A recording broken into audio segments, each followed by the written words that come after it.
On today's episode, we're going to show you how to take your square body Chevy and make it handle less like a truck and more like a sports car. Kinda.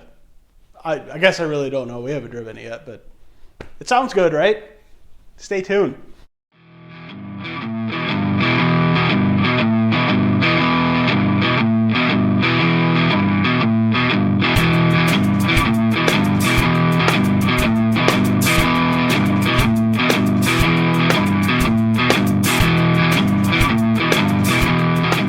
How's it going, everybody? I am Jason Covert, and I am the owner of Covert's Fabrication, Paint, and Performance. And basically, we touch anything that has wheels. So we'd like everything, good variety of stuff, cars, trucks, tractors, you name it, we're probably interested in it. And today, we're working on my 82/70s pickup truck, Squarebody. And I say that because it is a hodgepodge of parts that we basically just stuck together. So this is technically a 1982. We backdated it to a 70s front end with just some parts we got off my buddy. And I've had it since 2007-ish. So it was just an old truck then. It was like a $600 truck. Running driving truck, mind you. Short bed, two-wheel drive square body. So we haven't seen $600 square body prices in a long time. So that's how long I've had this. So anyways, it's been a project since then. So I actually bought it, drove it for a while, then I sold the truck, then I bought it back and immediately tore it down, and it stayed that way for 8 years until we got tired of tripping around it and decided that, well, I need to get this thing together. And so that's kind of where the hodgepodge comes in. So the frame and everything's all been painted, the underside, I mean, it's got good stuff underneath of it, and we've LS swapped it. It's got a really basic 5.3 in it with a cam, turbo 400, and the next logical step was to put good suspension under it. We've already got the Borgeson quick ratio box, which dramatically helped it, and the DGM front suspension, and that also helps, but we're still rocking the stock leaf springs in the back. So decided this past winter that it needed to have QA1 goodies on both ends. So we're starting the back today, and then we're going to do an episode on the front, and we're going to kind of give you a rundown of how it's installed and show you how to drill a lot of holes. There's a couple holes, not a whole lot of holes, but there's holes that you're going to have to drill.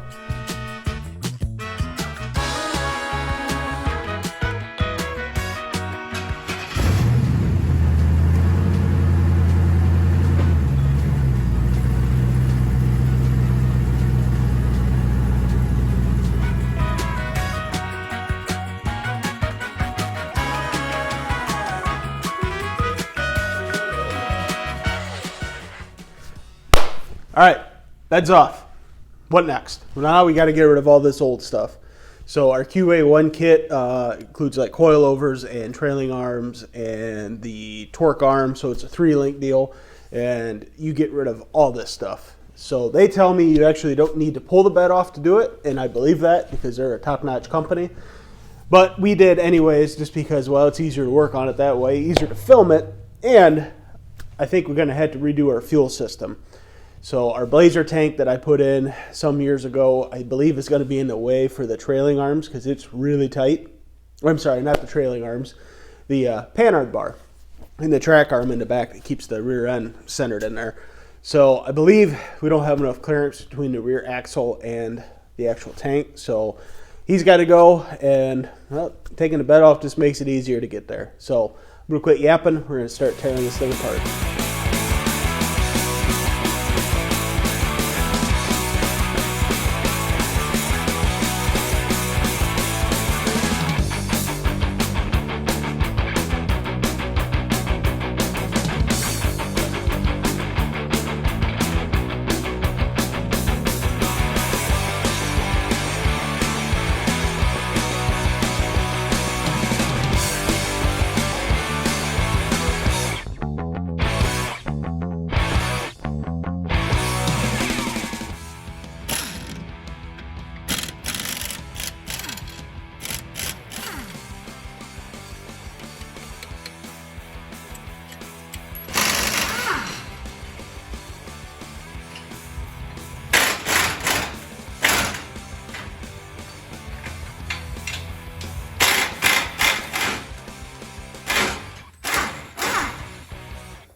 Okay, it's a new day, and last night I gave up. I was tired, it was getting late, and I had the realization that I should have pulled the leaf springs and wheels off first. But in my post-haste, per usual, I was in a hurry and did not do that. So here we are this morning, fresh, feel better. And first thing we did was yank the axle out of Jim's truck there, because that axle is going in his truck because his axle, there it is leaking and needs all kinds of stuff. So we're going to do the swap. This axle out of this truck is actually good. So it's been rebuilt, new brakes, new guts, you name it. It's got a locker in it and should do him just fine in that truck. So hang tight. We're going to swap these around and we'll get right back to the QA1 stuff shortly.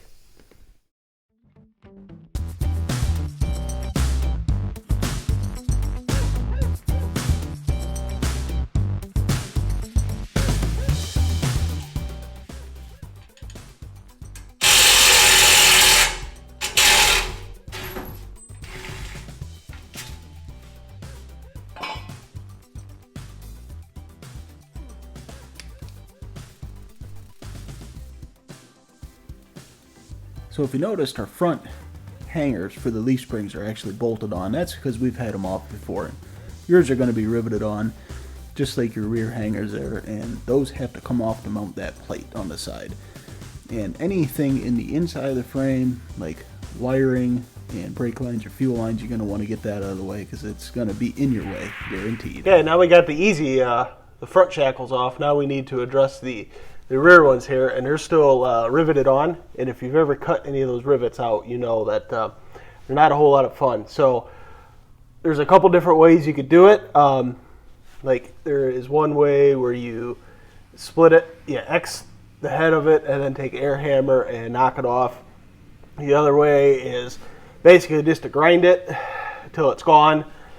And then there's my favorite way that I had a young gentleman show me one time that is the quickest way. Is you take a torch, you heat that head up, and then you take your air hammer and it shears it off. That's the quickest way. The only downside of that is sometimes these things will fly off. So now you have a hot projectile shooting around your shop that could potentially burn your place down if you're not careful with it, or burn you, or land in your shoe or something stupid. So that's my method. It takes a little bit of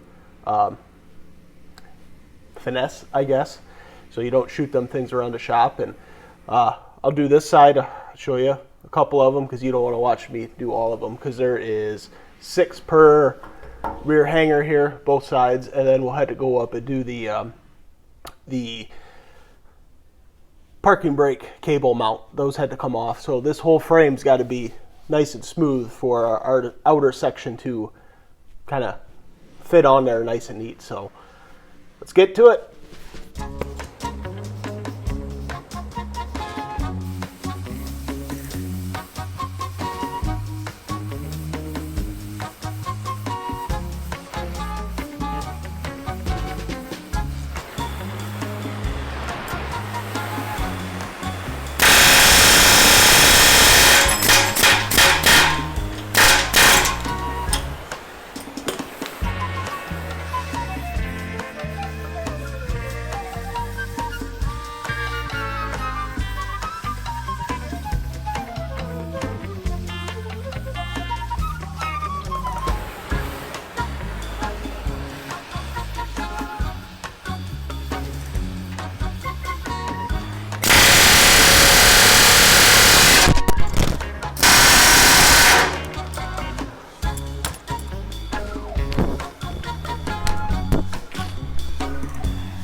Here's a cautionary tale.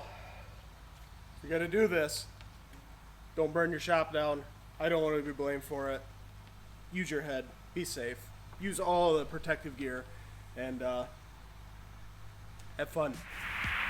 Okay, C-notch time. So that is a template that they send with a kit that bolts onto the factory rivet holes for your bump stop mount, which you had to remove. Ours was already gone, and they actually want you to kind of put a little tension on the frame back there so it doesn't droop.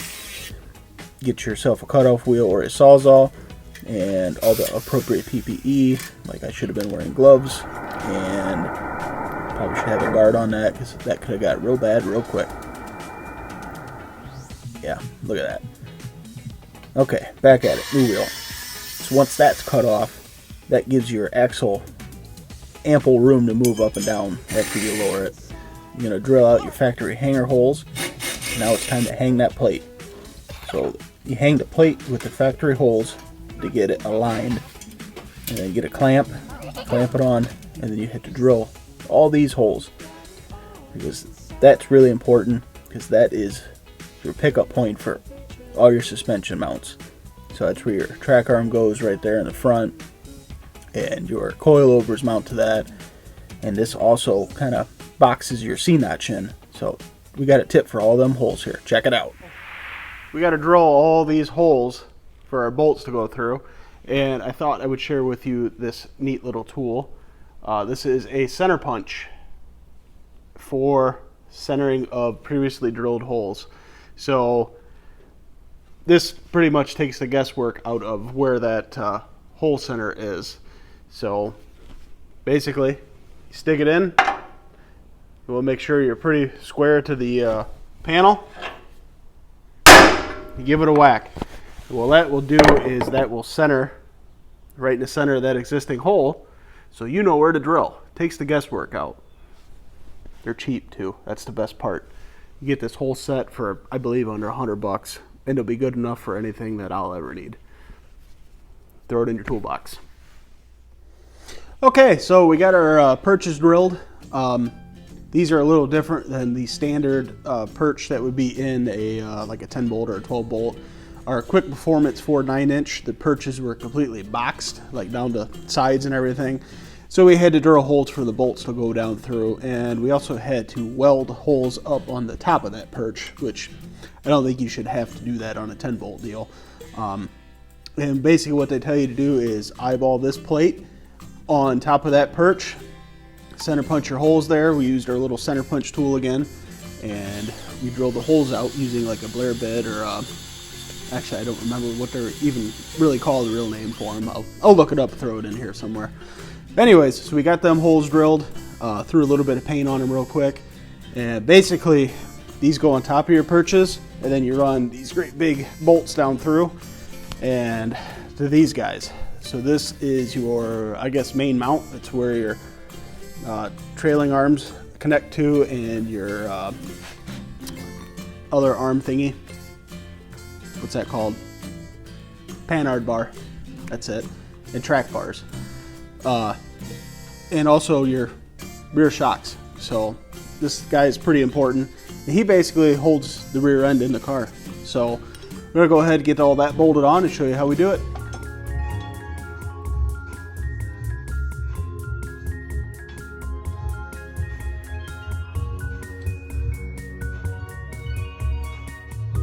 Paint's still wet.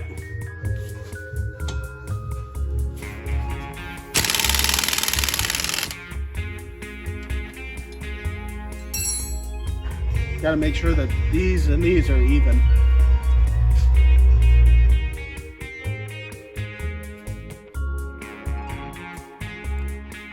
Mounts are on.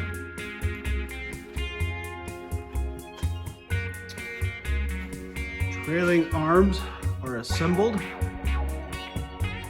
You're going to want to set them to 21.5 center to center, and put your rubber bushing in on the truck side with the grease cert facing down.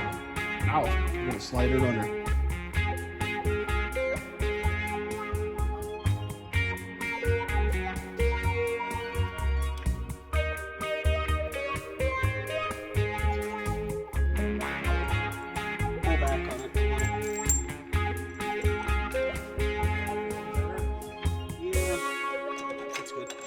So we got our torque arm on and our brackets, torque arm brackets on the Ford 9-inch, which the big one, the big steel one, that attaches to the 4 bolts using the special little nuts right to the pig area where you'd mount the center section, and then there's the aluminum anodized bracket that attaches up around the yoke on them bolts. And if I can offer you a little bit of advice, I went ahead and did the big steel bracket, the one the actual torque arm mounts to.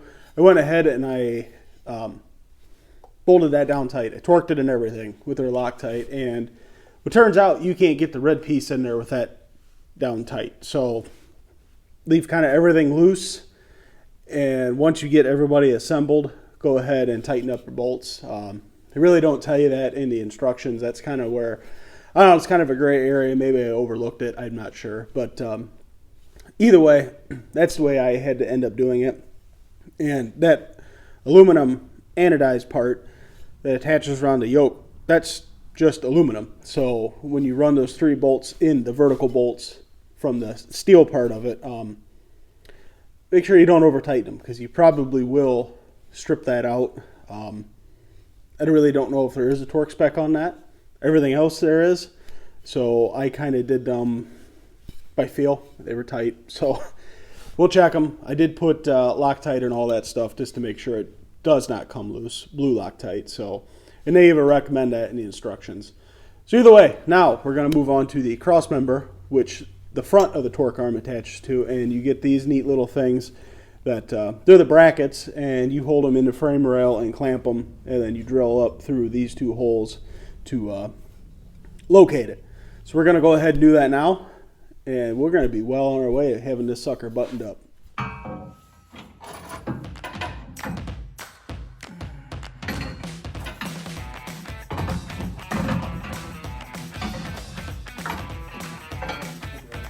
We realized once we started putting the front torque arm cross member in that right where I set my jack stands is, well, right where that thing has to go. So the easiest way we could figure out how to do it is just use the engine picker, the cherry picker, call it whatever you want. Perfect. It worked. Pick it up, do the stands, good to go.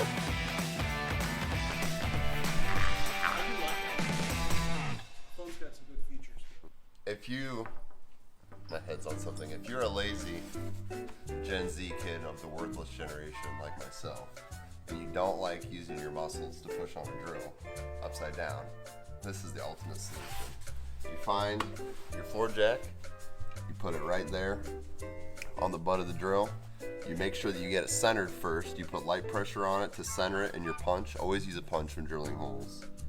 Make sure that everything's square, the hole's gonna go through straight, you're centered on your hole. And then for drilling thicker material and then harder alloys like stainless, and if you're rich, Inconel and Monel, you always want to use high pressure, low speed, and just take your time. Use a lubricant if it's possible. It's very difficult upside down. I usually use water in a spray bottle upside down. If you're going straight down, they make a green stuff. I don't remember what it's called, but it's really good lube. It works really well. But for this, just this mild steel frame, put your foot all the way down on the jack handle, nice and hidden underneath the truck. Low speed, high pressure, and just work your way through.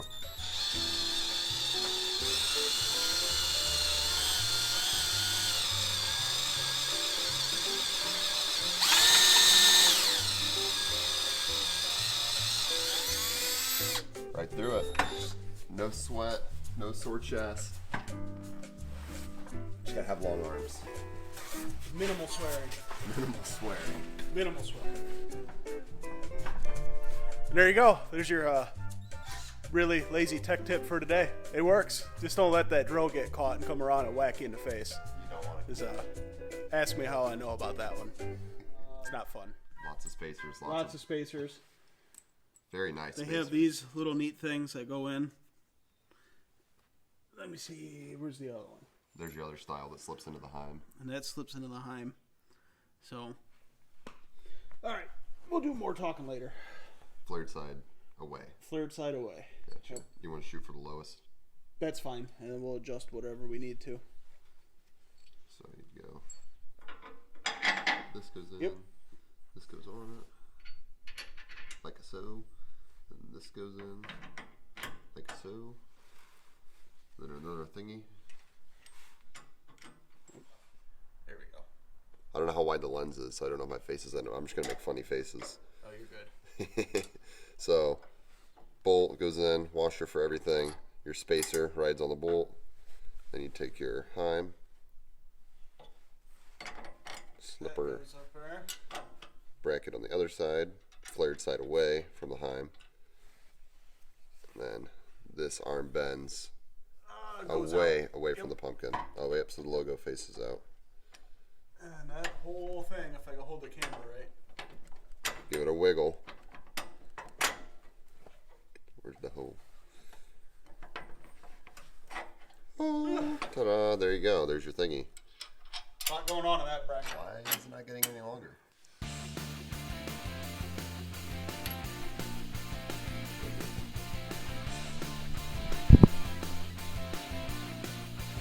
Misalignment spacer.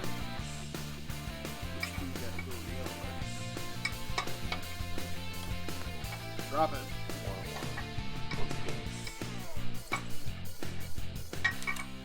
Drop it again. Let the hardware fly.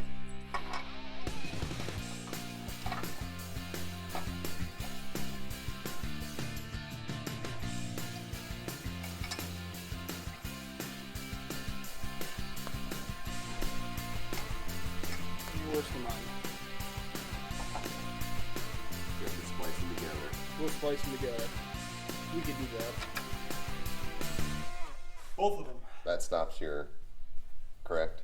Yep, this stops the side-to-side movement, and then you could center the axle within the frame, basically left to right. And it looks really good. Yeah, super good looking. Do it for the stickers. Yeah, that's all I buy all this stuff, just for the stickers. Only for the stickers. Okay, I think we got this thing pretty much buttoned up. We're gonna move on to our shocks. Hell yeah. All right, here's our QA1 shocks.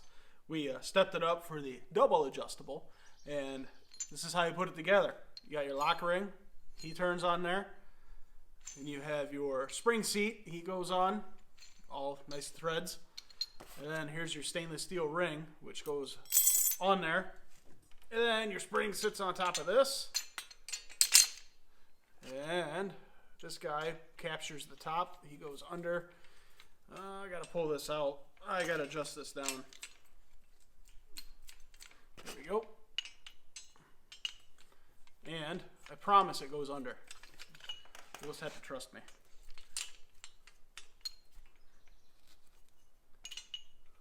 There. And then you just tighten this whole unit up so it seats tight against the eyelet of the shock there. And you adjust it down with that. But before any of that happens, we're going to liberally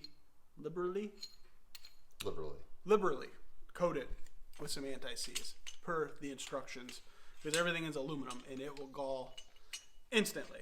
So we're going to do that and we'll put them on.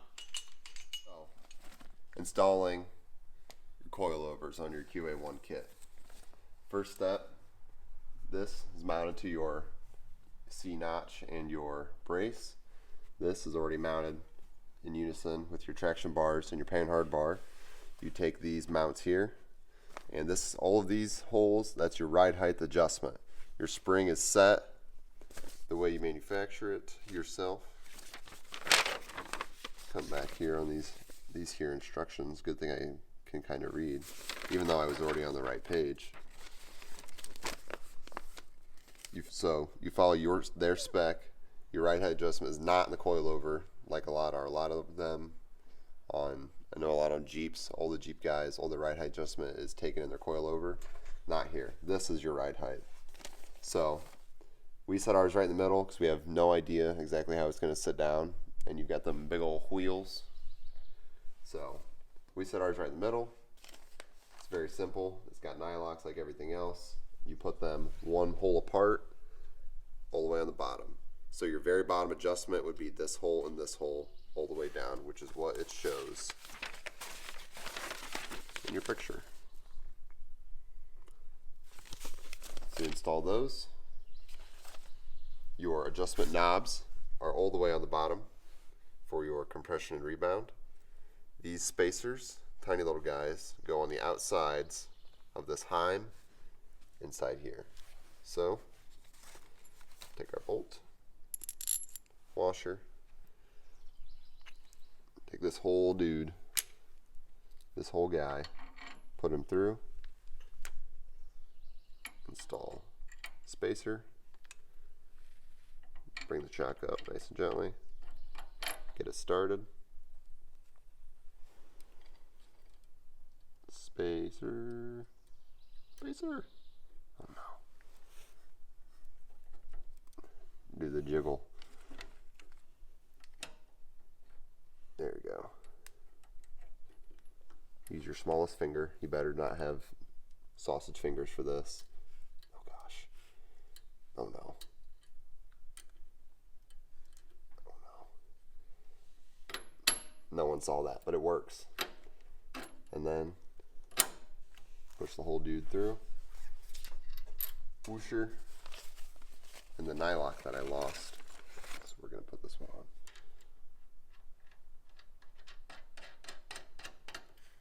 Plain and simple. This dude goes up. And it looks like we are going to have to let it down. Or jack it up. Or jack. Either one. Rear end goes up or the frame goes down. Stand by for that, but you get the idea. Yeah, you don't. Let's talk about some wheels and tires, shall we? So we took the Easy A and ordered the Halibrands through Holly that are spec for these trucks. And we even used our spec size tires because I thought they looked great. So those sizes, the rear is a 20 by 10 with a 275 50/20, and the front is a 19 8.5 with a 255 45/19. And let me tell you, the big and littles with that slight hot rod rake on this truck looks fantastic. I really have always liked the Halibrand wheels, and the fit and finish on these wheels is absolutely fantastic. For not being an ultra high-end wheel, they did a nice job with this. And speaking of that, let's look at this gorgeous suspension. Just take a minute and bask in all that glory.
Okay, here's the deal.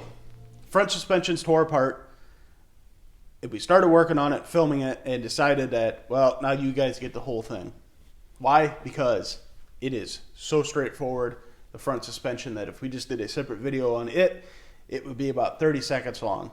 So the hardest part about doing the QA1 conversion, the coilover conversion on the front, is removing the bracket that holds the upper control arm on. That's 4 bolts, 4 rivets. You got to grind the rivets off, or use your chisel or whatever you got to do, drill them out.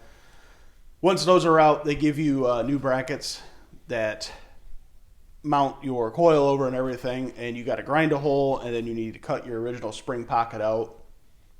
That's probably the hardest part. We used a plasma cutter and our belt sander, made it pretty easy. Imagine if you have like a cutout wheel or a sawzall or something, that would work just fine. Be a little bit harder, but basically take your time on that and just kind of grind it fit until it fits that hole.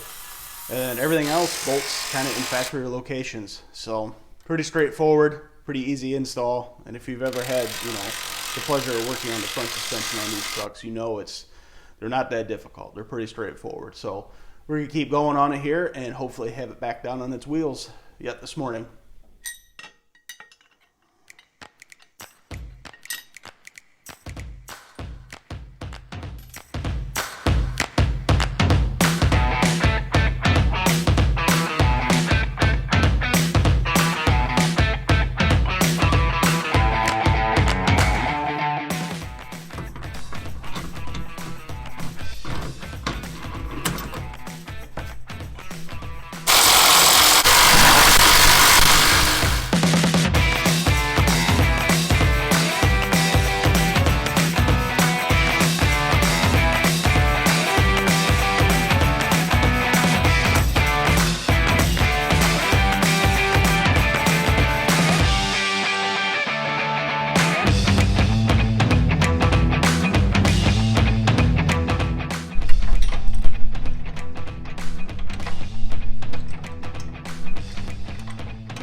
Now you're on the wrong side.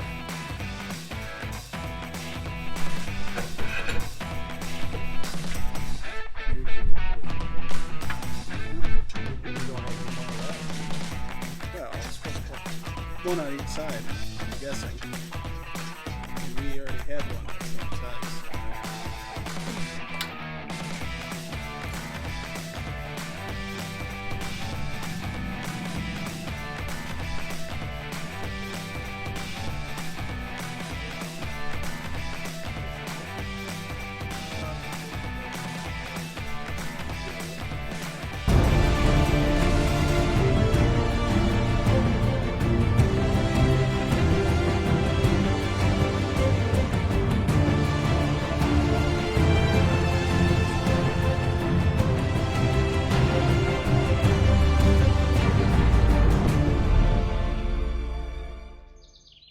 Now that all our overdramatic music is over with, this is the part of the show where we tell you we put the cameras down and this got to work, because boy, we had a ton of stuff to do yet on this truck.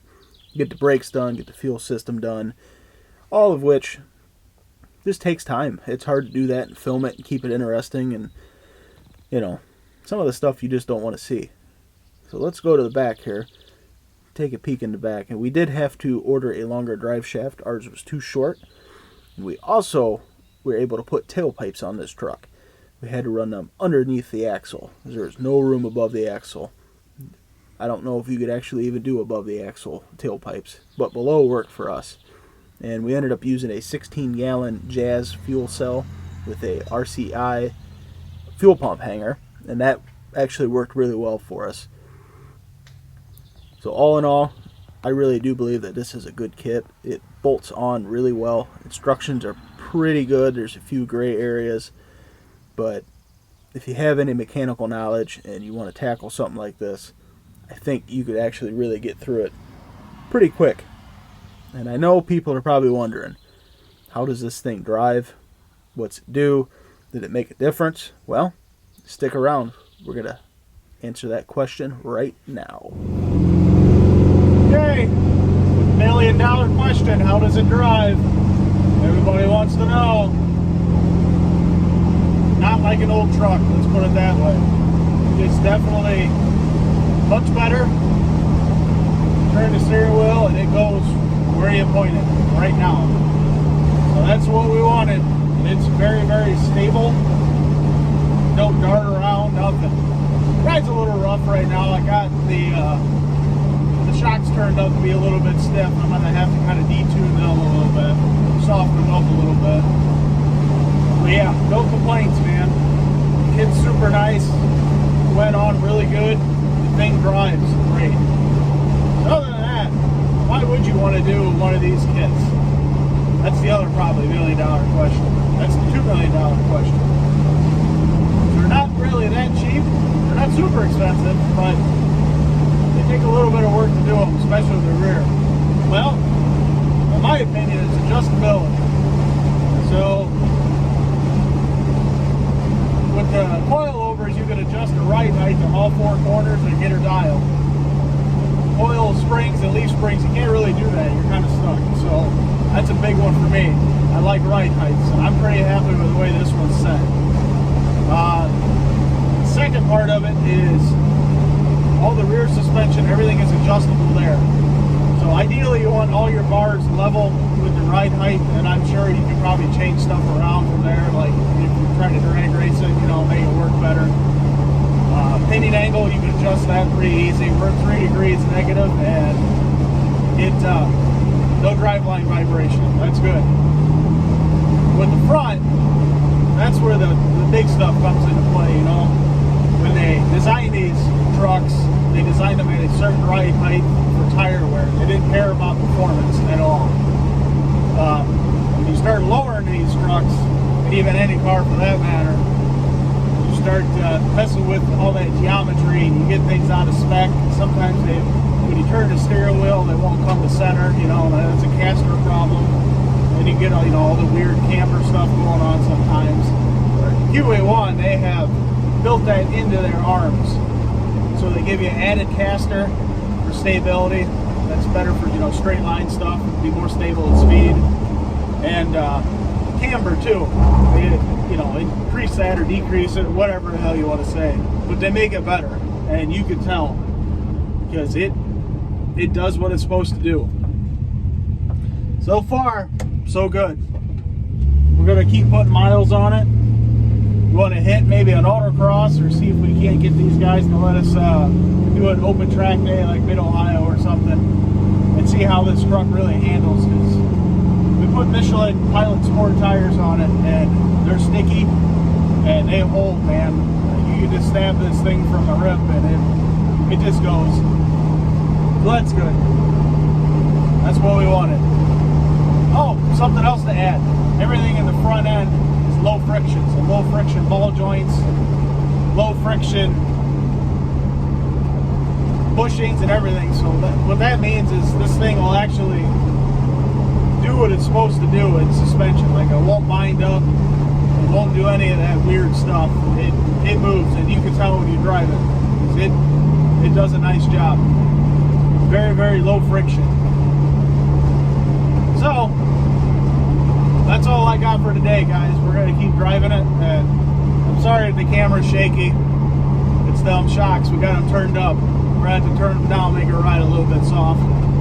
We'll do that next. And if there's anything you guys want to see, let me know. We'll keep building on this truck. We're going to add better brakes to it, probably more power within the next year or so. And I'm sure we'll take you along. We'll show you.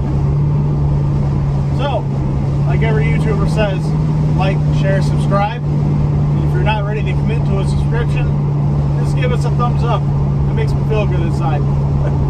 And if you hated it, sorry. Sorry about your luck. Alright guys, have a good one.